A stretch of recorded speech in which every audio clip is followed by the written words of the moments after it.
The budget estimate for Manrega, Mahatma Gandhi National Rural Employment Guarantee Scheme, was 61,000 crores. We know, and I've yesterday referred to it, even day before we spoke about it, a lot of workers are going back to their villages, and we've made provision so that they can also join in if they want to enroll in Manrega. So government will now allocate an additional 40,000 crores. This way will ensure that during the monsoon season, and since many of them have gone back to their villages, and if they enroll, they will get the jobs. So 40,000 crore of rupees is additionally given over and above the BE. We also should see the opportunity and be ready to face any future emergency situation that may arise. Health reforms and initiatives have been put in place. Public expenditure on health will be certainly increased. Investments at the grassroots level will be ramped up for health and wellness centers, both in the rural and urban areas. Remember that we had been talking about wellness centers so that they can be in Tier 2 and Tier 3 cities, and particularly giving focus in aspirational districts. We also spoke about the viability gap funding for the social infrastructure only yesterday. So we will be ramping up all the wellness centers and health infrastructure. All districts will have an infectious diseases block in their hospitals. All districts. Then lab, in Delhi we have a lot of path labs moving around and which facilitates people's lives. Lab networks in rural areas are not adequate. So public health labs will be set up at all block levels, not just in district, but block levels we will have public health labs. So I recall Prime Minister did say this pandemic is a challenge. This or any pandemic, if at all it poses a challenge, we need to be ready, Atmanirbhar, in hospitals, at the block and at the district levels. So there is a lot of emphasis being now given for setting up hospitals and also labs, diagnostic labs and testing labs, both with private and public funded opportunities. Along with health, as my second point, Manrega was the first, now this one is the second, health and education. The next slide shows you what efforts have been made as a result of learning from the pandemic experience. PM E-Vidya program for multimode access to digital online education will be launched immediately, and this will consist of Diksha, which gives a one nation, one digital platform facility, and this is for school education. One earmarked TV channel for each class from class 1 to 12. One earmarked TV channel per class, one channel will also be part of this. Then there will be extensive use of radio, community radio and podcasts. So technology in a big way into education. Extensive use will be made of radio also. Special e-content for visually and hearing impaired children. This is going to be one of the very big step forward, and I personally feel very touched by the HRD's attempt to ensure that Divyang children also get equal access to good quality education. So special e-content for visually and hearing impaired children, and the top 100 universities will be permitted and will be automatically allowed to start online courses, by 30th May 2020. I remember speaking about this particular aspect during the budget also. Then of course, one very important thing, there are two other points, but I will just briefly refer to Mano Darpan. I think this is a great initiative, considering that during this lockdown period also, many students required support, psychological support, because lockdown was new to them. There was this fear, don't go anywhere, don't touch anybody, don't speak to anybody, don't take anything from anybody else. Children were definitely stressed because of this, and an initiative for psychological support of students, teachers and families, the larger thing being for mental health and emotional well-being, is being launched immediately. There are other two things, but for want of time, I would rather briefly touch this and get to the next. We move to the third of the 7 steps that we're talking about. This is about IBC related matters, where many businesses have got severely affected, particularly during this lockdown and also the COVID pandemic.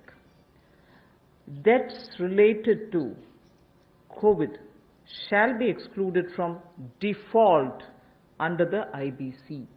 This is a change which we are going to make, that any debt which is incurred or indebted situation that comes up for companies because of coronavirus, they shall not be included in the category of default. Then no fresh insolvency procedures or proceedings will be initiated up to 1 year. At the moment, I think the MCA has extended it to 6 months. We intend extending it even by another 6 months, because after all, when the lockdown gets lifted immediately, you're not sure how much of business will get restored. So no fresh insolvency proceedings will be initiated up to 1 year. For MSMEs, which is again an important step, for MSMEs, a special insolvency framework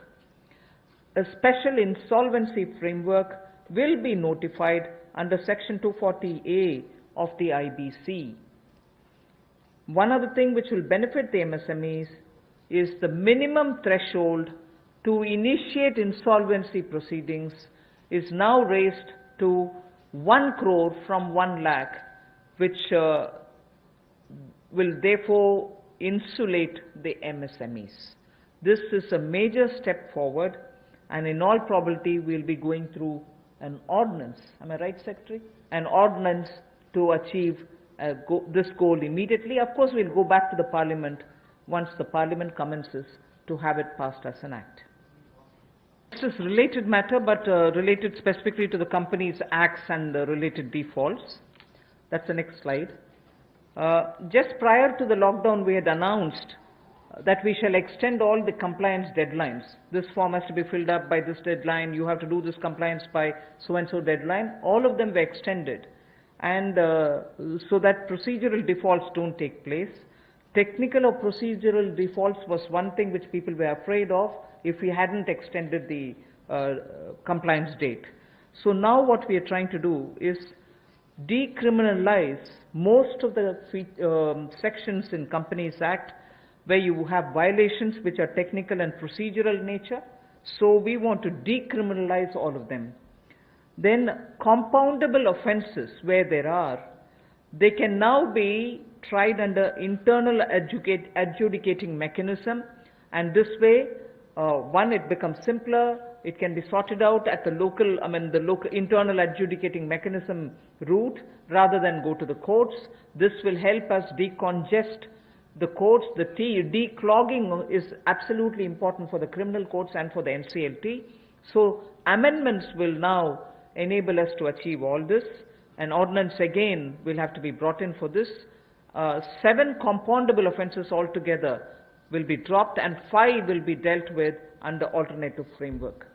There was a thing introduced in the Parliament, but then we didn't even have the time to take it up. But this has 1 or 2 other additional features with which we will now come up with an ordinance so that immediately it can benefit companies. The next one also relates to the corporate affairs. In order to make it easier for companies, there are several features, but I'll highlight only 2 of them. The rest will be shared to you. First is, this will help companies to directly list their securities in foreign jurisdictions. So now companies can list their securities directly in foreign jurisdictions. So this is one big step forward for Indian companies. And then second, listings of non-convertible debentures on stock exchange will not be regarded as those companies as listed companies. So if companies were to just put their non-convertible debentures in the stock exchange, it doesn't mean that they become listed companies. So these are two steps, but of course there will be more which will be shared to you. You will be able to get the further details on it. For want of time, I don't want to spend more time on it. To a major step in that, we would like to announce a public sector enterprise policy.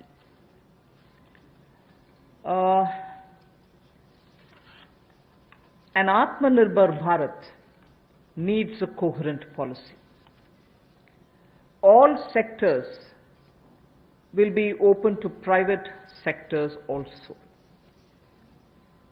Public sector enterprises will continue to play an important role in defined areas.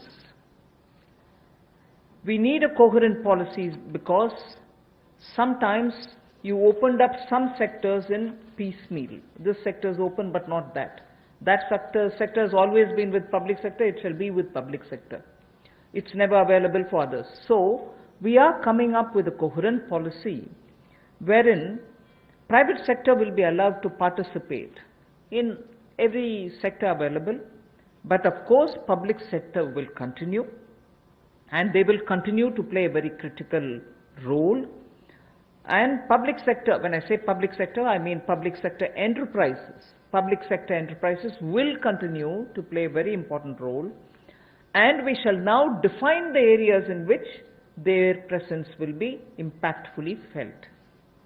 So the Government of India will announce a new policy which will broadly categorize strategic sectors and the others. And the strategic sectors in which the PSE, public sector enterprises, will be present will be notified. In those notified sectors where PSE, public sector enterprises will be present,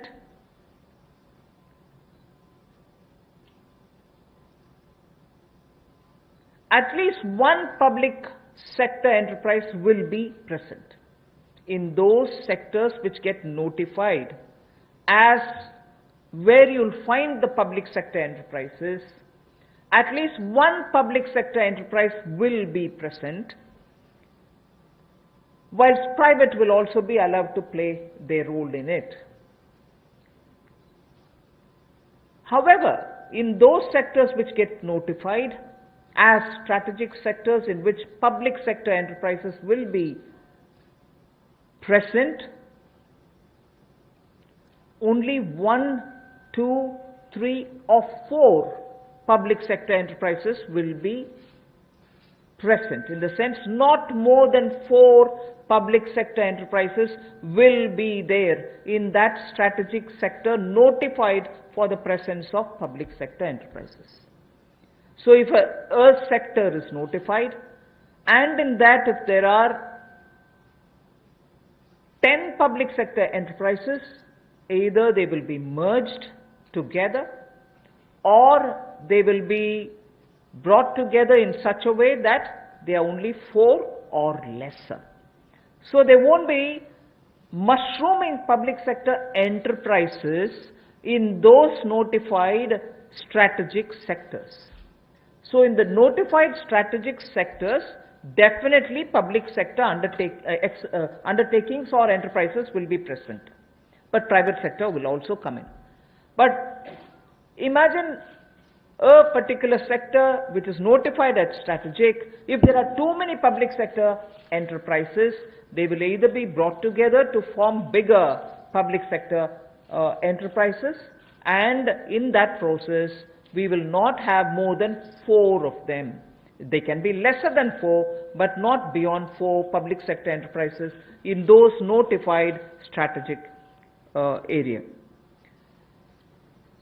Private sector can slowly come in and be present and compete in every sector, but the detailed policy will soon be opened up and issued. I move to the last of the steps today before we go to talking about other matters. Supporting state governments. The support which is already extended to the state governments in the recent past in the context of the COVID lockdown. We completely recognize that, like the center, states are also facing a sharp decline in their revenues. Despite all this, we have consistently extended the support which is needed to be extended to the states, particularly because they are at the front end of fighting the COVID pandemic. Taxation devolution, if everything had been normal, as per the budget estimates, what had to be devolved to the states, we have devolved.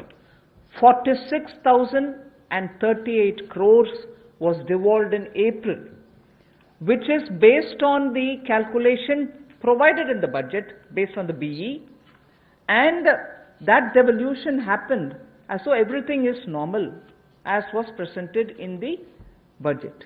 But of course, after budget, things did change because of the pandemic. But 46,038 crores has been devolved based on the budgetary estimates. Next, revenue deficit grants to the states, 12,390 crores, was given on time. We have not, because